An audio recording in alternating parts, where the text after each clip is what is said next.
Hey guys, Professor Bill Comic Book University and Daredevil issue number 28.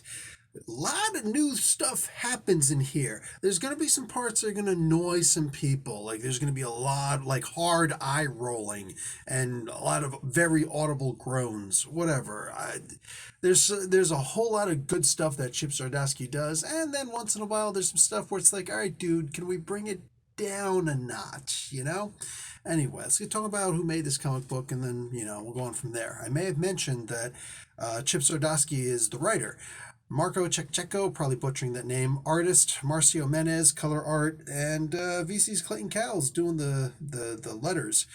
Mark Checheco and Matthew Wilson doing the cover art. There's a variant cover out there. Ray Anthony Height and Niraj Menon actually do that. Ray needs a couple more books. We could use more covers by him. Are You Okay is the name of this issue. And I'm impressed that he actually called this Are You Okay? Because you know how Chip always does this thing where he's got the dot dot dot, right? There's constantly the dot dot dot with this guy. Him and Donny Cates both. They don't seem to understand where the dot dot dot stuff goes, right? And the very first dot dot dot thing is actually this. Because what does he always do? Are you dot dot dot? Are you okay?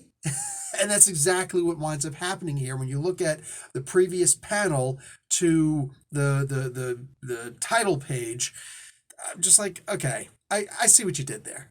I'm saying we get a lot in here from Elektra, who is the part two Daredevil, and that's kind of cool. She has the beginnings of a sidekick. This is something that I've never seen in the comics before. Is not Daredevil? Well, she's Daredevil now, but Elektra with a sidekick. Okay, I'm curious how this is gonna go. I like the way she did this. Also, everything about this was just perfectly spot on. It felt so completely in line with Elektra's character. For her to say the things she said, do the things she does, and promise the things that she promised.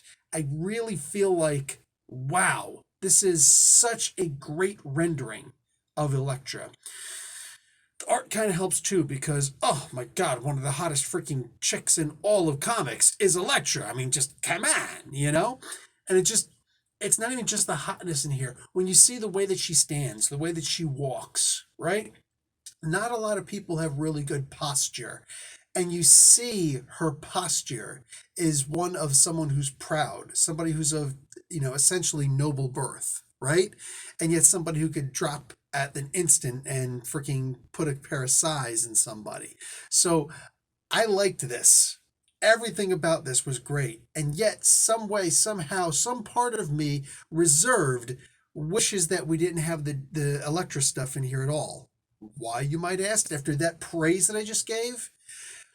Because it's almost like it's interrupting from the real story. And that is the main characters in this book, the antagonist and the protagonist, main in both. Um, Matt Murdock, the Daredevil actual, is of course the main protagonist. And the main antagonist here would have to be Wilson Fisk, the Kingpin, humble spice dealer. Nobody's a better enemy for Daredevil than Wilson Fisk, right? Mayor Fisk at this point. They, to just have these two in the book, it's almost like they both deserve completely equal time with each other because they're both on the same coin.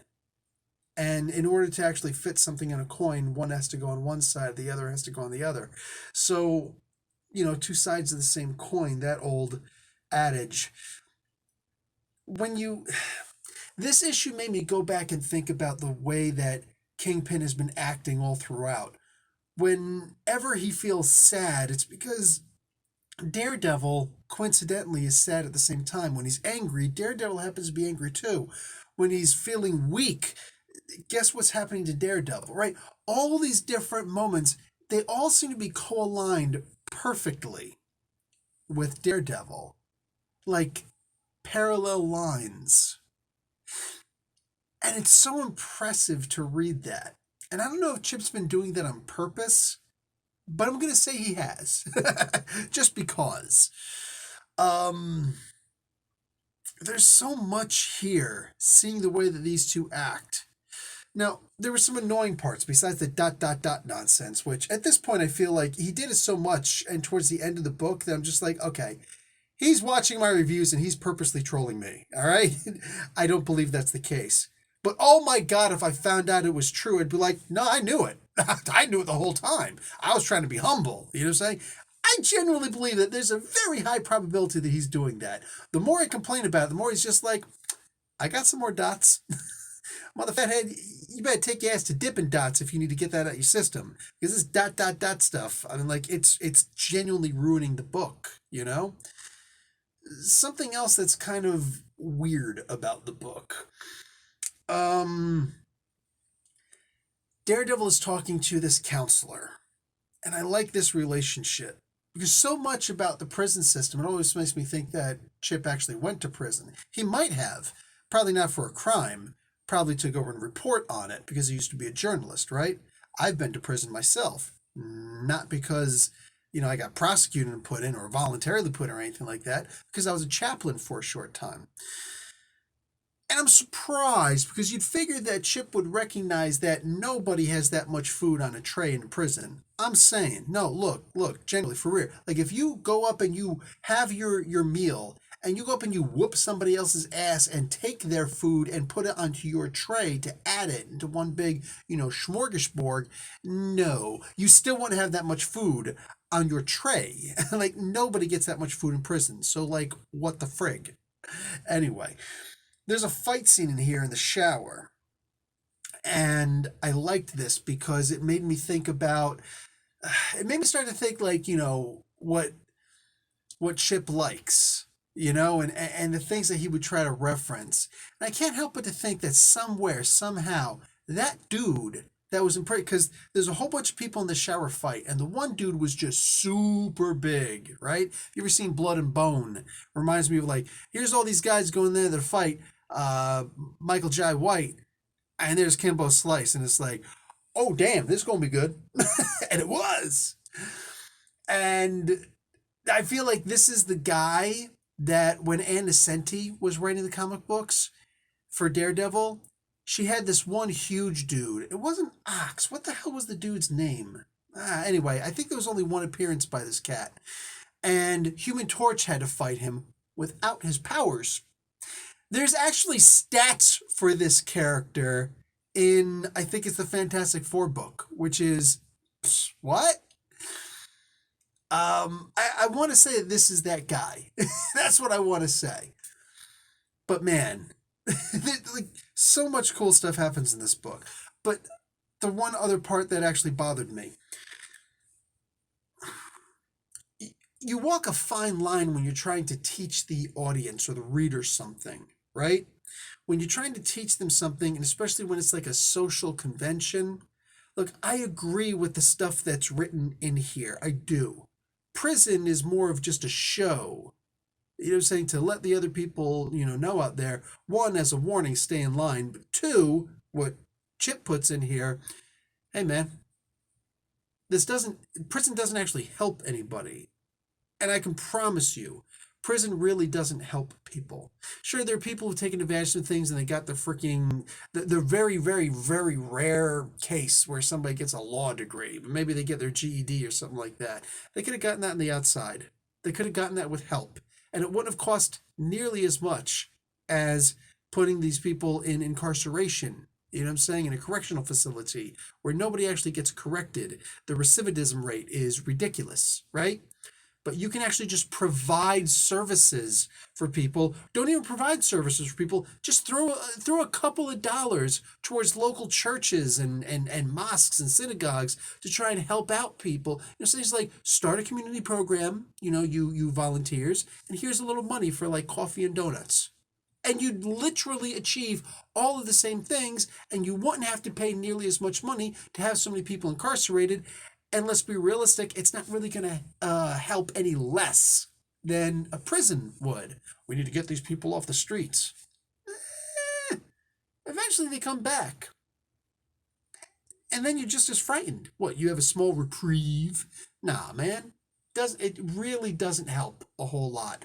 And the amount of times someone does get helped pales in comparison to the number of people who are just like, I'm a part of the system now, and now I am essentially codependent upon this system. You know, a whole bunch of us were, who don't think that socialism is a good idea. What's more socialistic than a prison where here's 3 meals a day, here's 3 hots and a cot.